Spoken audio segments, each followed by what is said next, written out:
سر د کامیاب ژوند لپاره به زه ګول څنګه سیټ کوم؟ شاباش بچې، ډېر زبردسته جذبه ده. زه به تاسو ته یو څو سټپس وښیم چې د هغې په مدد سره به تاسو د یو کامیاب ژوند تېرولو لپاره خپل ګول او ویژن په اسانۍ سره سیټ کولی شئ. بچې، لومبی سټپ دی انلاک یور پوټنشل. د دې کنسپټ مطلب دا دی چې تاسو کې الله رب العزت کوم صلاحیت او خوبي ایښې ده، هغه وګورئ چې هغه کومه خوبي ده او کوم صلاحیت دی، او د هغې د کتلو نه وروستو د هغې مطابق تاسو ځان له یو ګول سیټ کې او ویژن جوړ کې. دا کنسپټ موږ په دې مثال سره واضح کولی شو. کو چېرې تاسو یو کمتره د خپلې جالې نه راواغسته او په پنجره کې م واچوله او بیا م په ډبي کې بند کړله او د خپل جانې نه م لږه لرې بوتلله او بیا م هغه ډبې کولو کو، پنجره م کولو کړله او دا کمتره م پرېښوده، نو دا کمتره به لومبی کار څه کوي؟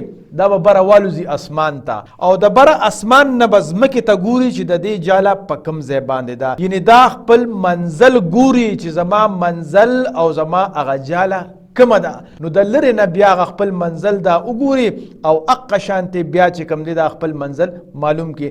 نو دغه شانتې انسان خو اشرف المخلوقات دی، الله رب العزت دله خو ډېر زیات قوت او طاقت ورکړی دی. نو دله هم پکار دی چې خپل منزل متعین کړي او په خپل ځان کې صلاحیت وګوري چې په ما کې کوم صلاحیت دی چې دغه زه استعمال کړم او خپل منزل ته پې ځان ورسوم. او الله رب العزت په هر انسان کې څه نه څه صلاحیتونه ایښي دي، خو کله کله مونږ ته پته نه وي او کله کله معاشره یا ماحول د هغه دغه صلاحیتونه دبو کی چې د هغې د وجې نه نه هغه ته پته وي، نه مور پلار ته پته وي او نه نورو خلکو ته پته وي چې دې ماشوم کې کوم صلاحیت پروت دی. نو ځکه مونږ خلک بیا د ناکامو سره مخ یو. سټینفورډ یونیورسټي د سټډي مطابق څونه چې عام خلک دي هغې د خپل کامیابۍ دپاره 2% خپل دماغ استعمالوي، خو څونه هم چې کامیاب خلک دي هغې د 2% نه زیات دماغ د خپل کامیابۍ د منصوبه بندۍ لپاره استعمالوي. نو مطلب د خبرې دا شو کم خلک هم چې کامیابي په دنیا کې غواړي پکار دا ده چې هغې تھنکینګ او سوچ،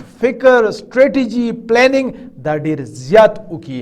نو څونه چې هم زیات پلانینګ هغې کوي هغومره به هغې ته خپل منزل نور هم واضحه کیږي. او چې څوک پلانینګ نه کوي، منصوبه بندي نه کوي، نو منزل به ورته واضحه نه وي. کو کامیاب شو خو هم ډېره ښه او کو ناکام شو نو هم ډېره ښه خبره ده. انلاک پوټنشل مونږ په دې لحاظ سره هم واضحه کولی شو. د مثال په توګه باندې په تاسو کې دا صلاحیت شته چې تاسو د کتاب ریډینګ ډېر ښه کولی شئ. نو کو چېرې فرض کا تاسو 2 کتاب په میاشت کې ختمولی شئ او تاسو د فیسبوک، واتساپ او د سوشل میډیا د استعمال د وجې نه ټایم د سره نه وي او یو کتاب هم ختم نه کړئ، نو تاسو ته د اصل کې د خپل صلاحیت اندازه نشته دی. که چېرې دا 2 کتابه زه هر میاشت کې ختموم نو په کال کې به 100 کتابه زه ختم کړم، 24 کتابونه به زه ختم کړی شم. او دغه شانتې د ډېر زیات ریډینګ د وجې نه به الله رب العزت تاسو ته علم درکړي، پوهه به درکړي او تاسو به کامیابي حاصله کړئ. خو کله کله موږ ته د خپل ځان د صلاحیت اندازه نه وي چې ما کې دا پوټنشل شته دی او که دا پوټنشل زه صحیح استعمال کړم نو زه به کامیاب شم. او بچې، د کامیاب ژوند تېرولو دپاره او د خپل ویژن او ګول سیټ کولو لپاره دویم سټپ چې کوم دی هغه ذمہواري قبلول دی. دې ته مونږ وایو اکسپټ د ریسپانسبیلیټي. د مثال په توګه باندې اوس وړاندې ورځو کې کرونا وه، د هغې د وجې نه ډېر خلک بېروزګاره شو او دغه شانتي د پرایویټ سکول ټیچرز هم بېروزګاره شوي وو. اوس کو فرض که یو ټیچر دا سوچ وکړي چې یاره د دې کرونا د وجې نه مونږ بېروزګاره شو او د سکول انتظامیې وایه دی زیاتې کوي یا د حکومت زیاتې کوي او په دې ټینشن او په دې غم کې خپل ژوند نو دا اصل کې نیگیټیو ایموشنز د انسان پیدا کوي. خو که چېرې بل اړخ ته یو انسان ولګي چې یاره جي دا خو زموږ دپاره یو ټیسټ و، څه پته لګي که دا خلک حالات ټیک وي او موږ د نوکرۍ نه وکاږي نو بیا به موږ څه کوو. او هغه کیني ځان دپاره پلانینګ وکړي او په خپل شخصیت کې هغه پوټنشل رابرسېره کړي چې د هغې نه کار واخلي او کامیاب ژوند تېر کړي. لکه د مثال په توګه باندې هغه وایي چې یاره زه آنلاین ټیچینګ میتډ زده کوم، زه به څنګه د سوات نه علاوه پوره دنیا کې خلکو ته زه سبق هم او آنلاین به هم. نو چې دې دغه شانتې پلانینګ وکړي نو کیدای شي ته د نوکرۍ او ضرورت پېښ نه شي او دې دې آنلاین ټیچینګ به بیا کوي او دې به ډېرې پیسې ګټي او ډېر به مطمئن وي په نسبت د دې چې د نورو خلکو ادارو ته بیا په نوکرو پسې ګرځي. نو یو کس پازیټیو تھنکینګ وکړو او بل کس نیگیټیو ایموشنز د وجې نه خپل ځان هم خراب کو او دویم دا ده چې سوله په لاس هم نه راځي. نو موږ له پکار ده چې ریسپانسیبیلیټي قبول کو او ریسپانسیبیلیټي واخلو او د هغې مطابق بیا خپل پلانینګ وکړو او ویژن جوړ کو او په هغې باندې عمل کو.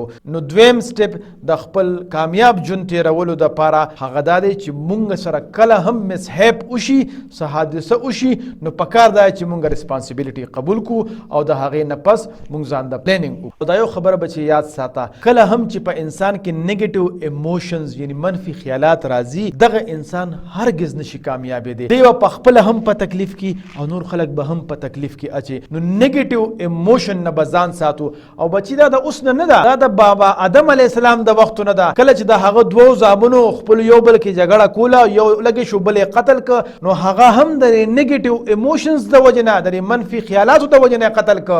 نو دا د هغه وخت نه شروع ده او تر آخر وخته پورې به وي.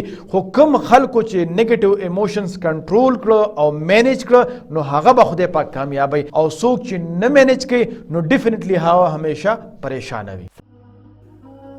د خدای دپاره پښتنو سانونه وپېژنئ، ستاسو دپاره خو به ځان له پیغمبر نه راځي.